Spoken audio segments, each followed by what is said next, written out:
আমরা আজকে আমাদের দলের চেয়ারম্যান এবং প্রধানমন্ত্রী স্ট্যান্ডিং কমিটির মিটিং ডেকেছিলেন।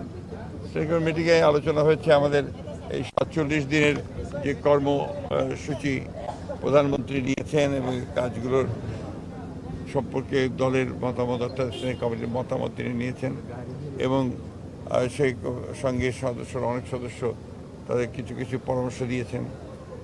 আর আপনার সেই সঙ্গে আমাদের যে রাজনৈতিক সাংগঠনিক কর্মকাণ্ডগুলোকে আরও বিস্তৃত করার জন্য ভবিষ্যতে খুব দ্রুত কীভাবে আমরা দলকে কাউন্সিলের দিকে নিয়ে যেতে পারি সে বিষয়গুলো আলোচনা হয়েছে এবং আমরা পুরো বিষয়টাই সাংগঠনিক ছিল।